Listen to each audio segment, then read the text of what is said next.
नमस्कार सर्वांना. श्री स्वामी समर्थ.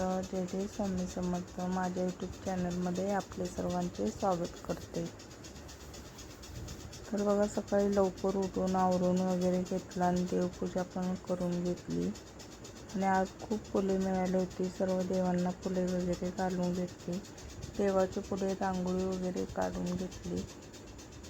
नैवेद्य वगैरे दाखवून घेतला आणि मग म्हटलं आता नाश्ता करूया. नाश्ता वगैरे करून झाला.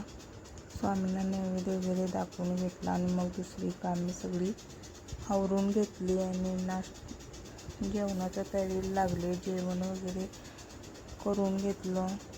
स्वामींना नैवेद्य दाखवून सर्वांनी जेवण केलं. तर आज थोडं रानात जायचं होतं. रानातली कामे होती, त्यामुळे आज तो काही व्हिडिओ केलेला नाही जेवणाचं वगैरे. मग रानात वगैरे गेलो आणि रानातली कामे झाल्यानंतर आल्यानंतर मग काय तर बनवायचं होतं असं. तर आज म्हटलं आता ढोकलाच बनवूया. मग ढोकला बनवायला घेतला. ढोकल्यासाठी बघा डाळीचे पीठ घेतले. त्यात थोडे हळद, मीठ आणि साखर थोडी घालून एकजीव हलवून घेतलं. पाणी घालून मिश्रण तयार करून घेतलं आणि त्यात थोडा लिंबू पण टाकला तर चालतो, म्हणून मी लिंबू पण टाकला.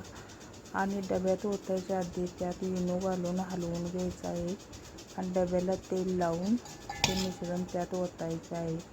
आणि कुकरची शीट काढून 15 मिनटं कुकरमध्ये डबा ठेवायचा आहे.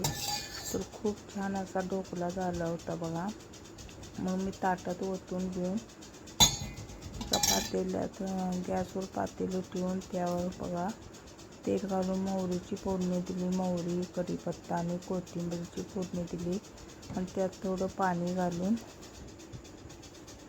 साखर टाकली आणि हलवून घेतलं आणि या ढोकल्यावर बघा घालून घेतलेला आहे. आणि खूप छान असा ढोकला झालेला होता. स्पंजी मस्तच झालेला होता ढोकला. तर या खायला तुम्ही पण ढोकला. तर मग ढोकला तयार झाल्यानंतर पहिल्यांदा मग स्वामींना नैवेद्य दाखवून घेतला ढोकल्याचा. तर असा मी स्वामींना नैवेद्य दाखवून घेतलेला आहे प्लेटमध्ये.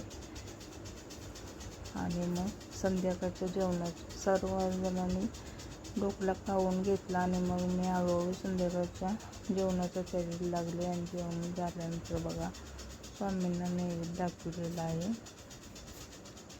तर माझा व्हिडिओ आवडल्यास लाईक, शेअर आणि सबस्क्राईब करायला विसरू नका. श्री स्वामी समर्थ. जय जय स्वामी समर्थ. आणि रोजचे माझे डेली ब्लॉग पाहत राहा आणि नक्की सबस्क्राईब करा, शेअर करा. श्री स्वामी समर्थ. जय जय स्वामी समर्थ.